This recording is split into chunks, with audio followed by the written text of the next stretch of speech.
you'd have to be living under a rock to not know that police brutality is a hot button issue in this country right now. And you'd have to be living under a rock to think that filming things doesn't have an impact.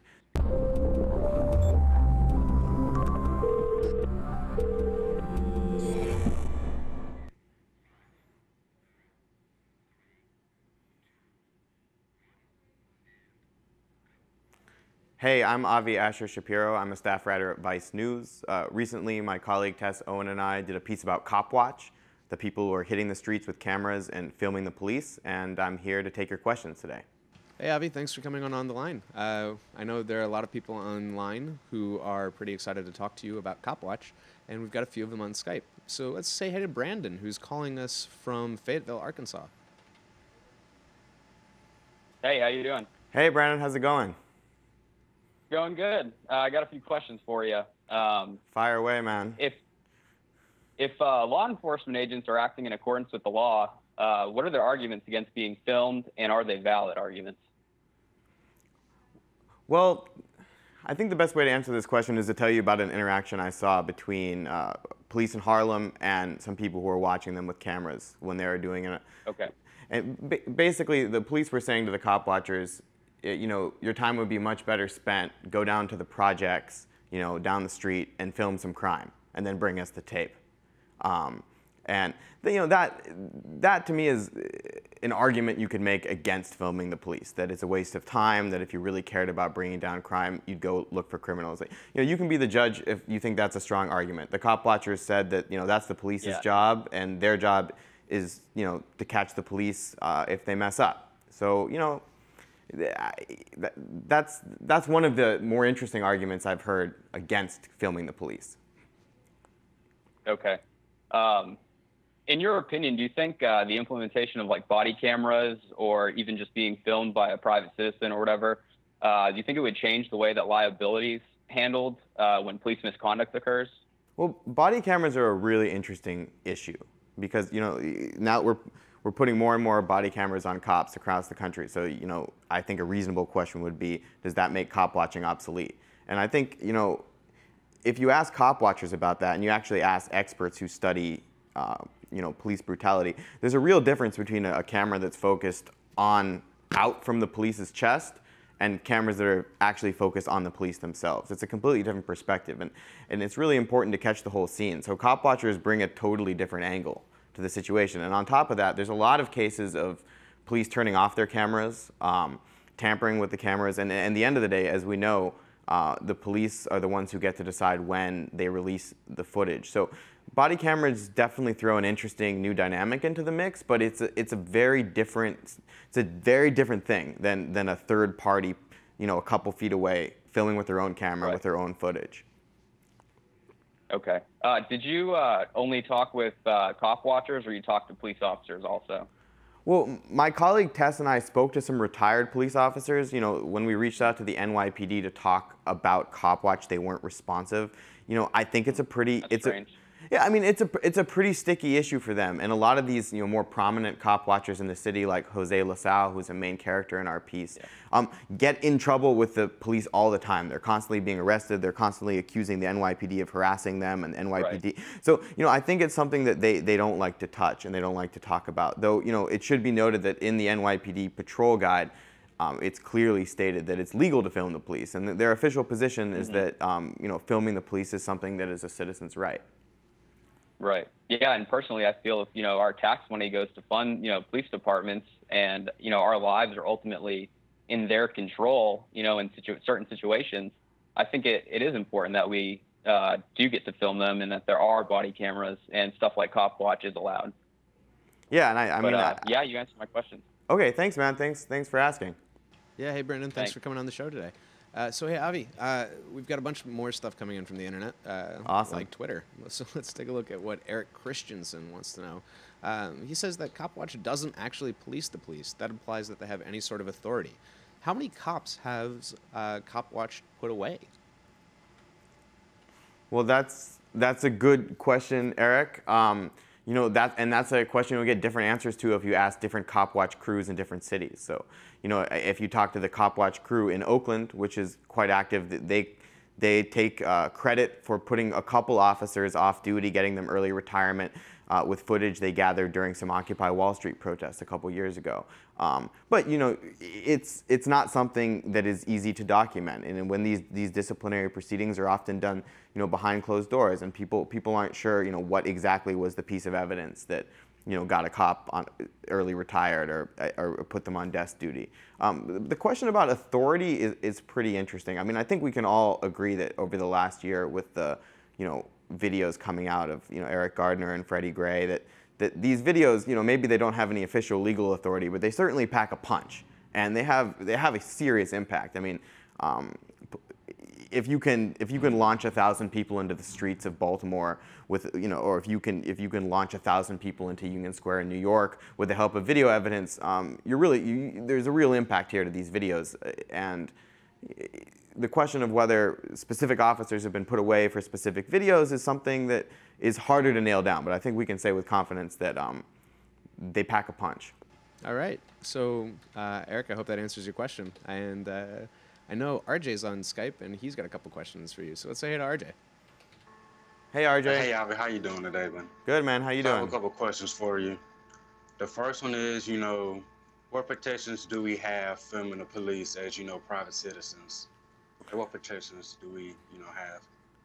Yeah, I mean, that's a really important question, and that's a question you'll get a different answer to depending on who you ask. I think, first of all, it's pretty much universally acknowledged that you have a right to film in public, you know, First Amendment right to film in public, and take pictures in public. And so, you know, what I would say when it comes to, you know, cop watching is that as long as you're not interfering with what the officer is doing, as long as you're keeping a safe distance away, what you're doing is lawful.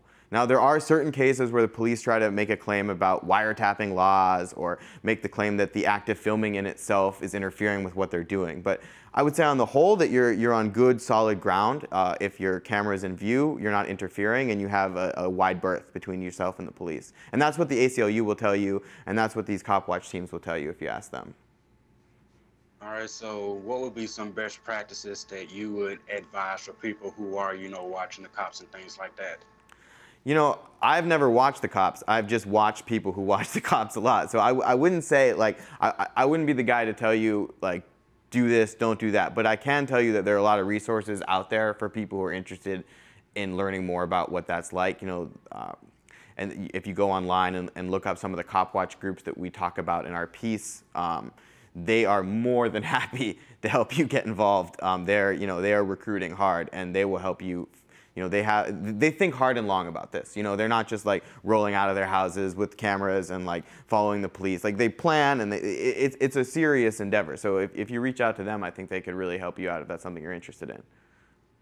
Mm-hmm. And last question, you know, if you do capture footage of an incident like, you know, the Freddie Gray and Eric Garner, you know, what should you do with that footage? Like, you should send it directly to me.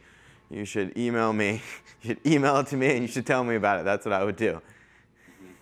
Mm-hmm. My email's on my Twitter handle. All right. So what are people, you know, doing with this footage that is, you know, getting it out there in a quick and, you know, safe way? Well, you know, it really depends. You know, like, a lot of the Copwatch teams that the Copwatch team I spent time with in Harlem, you know, tries to upload the footage immediately, like live, just in case anything happens with their camera during, you know, during an encounter. And if they see anything, you know, fishy, and even if that's like a small infraction, like an officer turning their badge the wrong way, or, you know, what they perceive to be an officer crossing a line, they'll take it to the, you know, civilian complaint board, or they'll try to convince a prosecutor to press charges. I mean, or they'll go to the media. There's a lot that could be done with this video, but you know, it's a struggle. That's it. All right, thank you. You've answered all my questions. No problem, man. Thanks for coming on. Yeah, RJ, thank you for joining us, man. So, Avi, let's take a quick Twitter interlude and take a look at this question that we got from DJ. DJ wants to know how citizens should deal with officers who are forcibly attempting to prevent them from filming. What's the best way to respond to that? Or what did you learn from your Copwatch friends? Well, You know, I mean, this is a real issue, and there are definitely cases that you hear about around the country, police officers who have told citizens they don't have the right to film in a certain situation. And I guess I would say that most of the time, the officer is going to be making a claim that their job is being interfered with at that moment. So the way to avoid this is to step back, ask and the ACLU or any cop watcher will tell you that you should always ask the cops if you're free to go. And if they say you're free to go, you're not being detained. You know, in a tense situation on the streets, if you're filming something, you know, cops can get anxious and they can give you shit. And you know, knowing your rights is really important before you go out and try to do this sort of thing. So yeah, definitely be prepared. But at base level, you're allowed to film the police, so you know you should be confident in that. All right, cool. So I hope that answers your question, DJ. And you know, in the spirit of On the Line, guess what, Avi? There's more people who want to ask you questions. So let's say to Ani, who's calling us from sunny California. Hi, Avi. Hey, how's it going? Good. How are you? I'm good. I'm on the line. Good. So I wanted to ask you a couple questions. The first one, so journalists have been well trained and have had experience in order to be professional in conflict. Yeah, ideally, yeah. Right. Only to document the conflict without being engaged. How can citizen activists be trusted to record police without disrupting their ability to do their job? Yeah, I mean, I think that's an interesting question. I think first of all, I would say that it's important to make a distinction between everyday people who bust out their camera when they see something they think is whack on the street, and the Copwatch teams that, you know, my colleague Tess and I spent a lot of time talking to. So these people take training very seriously, these Copwatch teams, you know, the ones in Oakland and Baltimore and Ferguson and the ones in Harlem we spent time with. You know, so, you know, honestly, they are putting a lot more thought and care into what they're doing out on the streets than most journalists I know are putting into their thought process before they go out and do an interview. You know, I mean, but the question about individual citizens who bust out their cell phones, I mean, it's true that, you know, if you're not someone who's thought a lot about what it means, the implications of filming the police, it could get hairy. But one of the goals of these Copwatch teams that, you know, Tess and I profiled is to educate people about how to best film the police. So, you know, that's the ultimate goal for a lot of these groups, is to make this information widely dispersed, to put on trainings, to engage as many people as possible, so that if really anyone in a neighborhood that's heavily policed sees something going on they think is wrong, that they have sort of the basic knowledge about how to film it safely and legally. That's fantastic. That's great to hear. And then I have one more. So with so many people independently recording conflicts with police, would all of these citizen activists be considered journalists at this point? And what defines being a journalist today? Sorry, could you repeat the end of that? Oh, sorry. Basically, sorry, with so many people independently recording conflicts with police, would all of these citizen activists be considered journalists? And if so, what constitutes being a journalist today? What constitutes being a journalist today?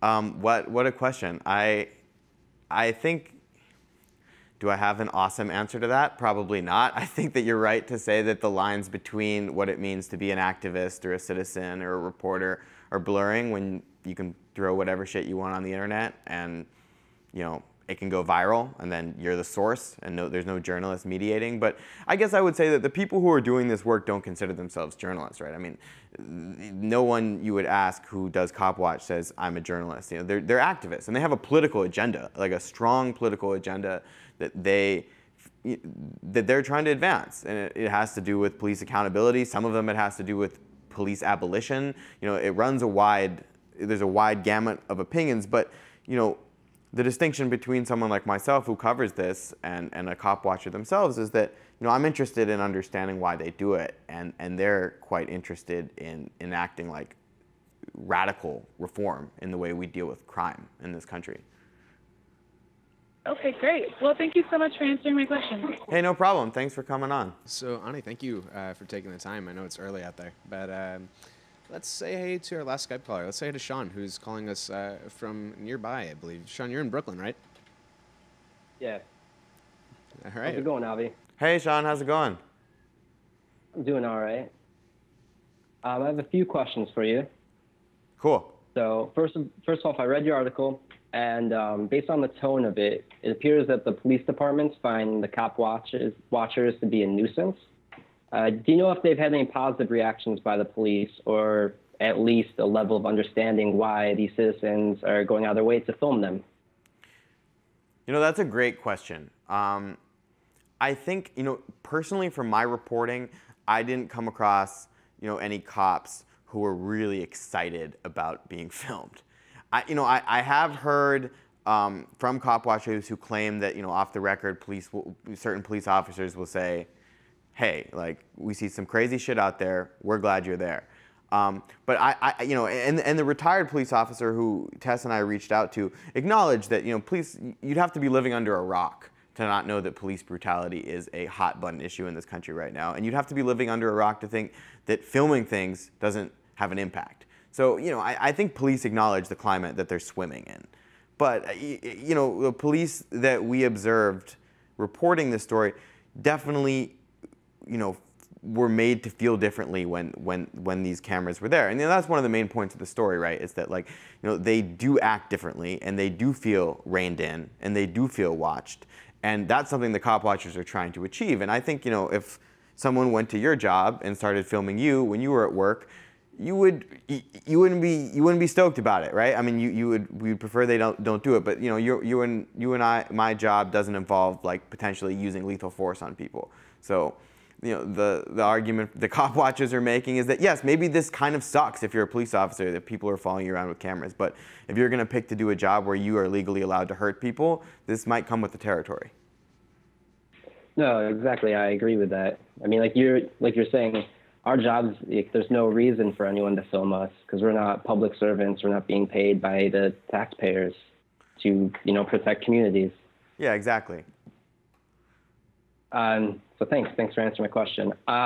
You kind of answered this before, but you mentioned that you reached out for the NYPD and you got no comment. They didn't want anything to do with it. But with the retired police officers that you tried to interview, was there any that gave you problems with, you know, trying to be interviewed? Or did you get any, like, strange reactions from them? Or so, like, what kind of reactions did you get? You know, the one retired police officer that Tess and I included in the piece had an understanding, and I think honestly, like, after you've left the police force and maybe you have some time to reflect on this, like, and you're seeing it from a bit of an outsider perspective, you might understand the inclination to film the cops. I mean, to directly answer your question, like, my interaction with actually police officers reporting the story was not. It wasn't a very rich interaction for I think pretty obvious reasons. When we set out to report the piece, we did really want to do a piece about Copwatch that showed both the police and the cop watchers and how that dynamic develops. Because I agree with you, it's a fascinating question, right? I mean, like, in their private moments, like, how do these police officers feel about being surveilled? I would love to know. But I can tell you that we did observe a lot of these interactions, like, on the ground between cop watchers and police, and they're not what you'd expect. You know, there's a lot of joking around, there's a lot of recognition, like, oh shit, you're back, like I remember you from last night. I mean, there's a bit of a familiarity that builds with some of these, like, heavy, hardcore cop watchers, like Jose in our piece.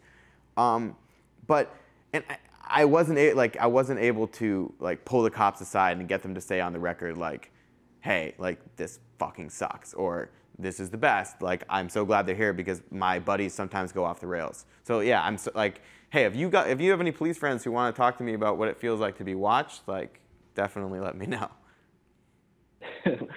Well, I don't have any cop friends at the moment, but when I do, I'll send them your way. One other question. In your article, you also mentioned that some of the members of Copwatch have been harassed or monitored by the police. Yeah. By speaking to them, what was the furthest you heard the police have gone to try to deter the communities from filming them, like the extreme cases? Yeah, I mean, I think, with this stuff, it's always hard to verify, right? I mean, there was a great report in The Intercept a couple weeks back about, NYPD surveillance of Black Lives Matter protesters and some cop watchers. And, they found documents that showed that the NYPD had singled out Jose LaSalle, who is one of the most prominent cop watchers in Harlem, had circulated his picture and noted his presence at protests. So at the very base, but the rationale behind that, the connection between Copwatch and that, Dennis Flores, who does Copwatch down in Brooklyn, has also made accusations that the NYPD has followed him around and intimidated him. But at the end of the day, there hasn't been, to my knowledge, a clear-cut case where a Copwatcher has been able to prove XYZ, that I've been harassed for Copwatch. But anecdotally, in talking to Copwatchers, I wouldn't be surprised if there's a lot of tension and a potentially, there's an antagonistic relationship that definitely develops. And it's, especially if you're going to be like a public face of Copwatch, like some of these people choose to be, you're definitely putting a target on your back. I mean, the police are going to know who you are. Right. That's what I figured. Yeah. One last question. It appeared that the members of Copwatch were very hopeful in their efforts of filming the police, that they hoped that this would invoke change within the police department. I think you brought some figure in, it changed 0.01% or something, very marginal amount. So I imagine that they're very discouraged when they go out and film and see that no change has been made. So I was wondering, what specifically were the Copwatch members discouraged about? Was there one thing that they keep mentioning?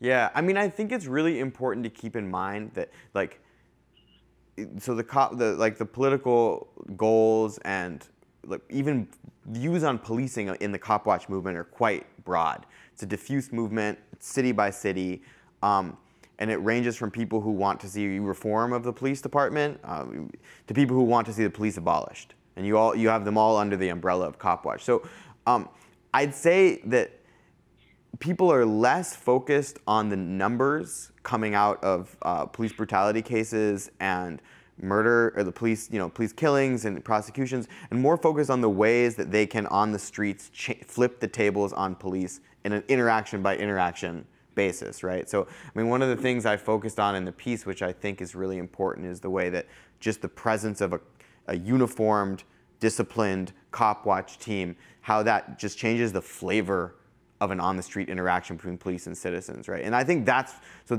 where the results aren't discouraging from a Copwatcher's perspective. That they're there, they know that when they're there, they're changing that dynamic on the ground, and they're hoping that that will build the sort of momentum they need to make, in their view, policing more fair and more just.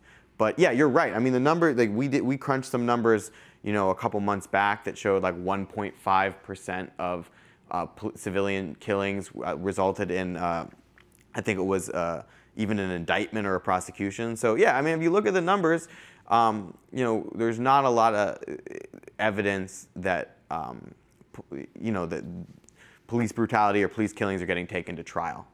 And that, I think that is definitely discouraging, but there's hope in Copwatchers see hope in the person-by-person interactions. Okay. Yeah, Great. I hope that helps. That was all my questions. Yeah. Thanks. All right. Hey, Sean, thanks for coming on. So, Avi, we're reaching the end of the show, but there's a question we got on Twitter, a little bit tongue-in-cheek, but take a look at this from Anton. He wants to know who polices the people that police the police. So a lot of police in there, but basically he's wondering who's responsible for monitoring Copwatch and making sure they're following the rules. Yeah, I mean, I think the simple answer to that question is the police, to add another police into the mix. As I was just saying, the police take it upon themselves. I mean, police know who these Copwatchers are, and I can guarantee you that if they begin to step out of line, that they're gonna get hell for it. So, though, if you would like to start, Anton, policing the people who police the police patrol, I think we could really, that could be an interesting new layer.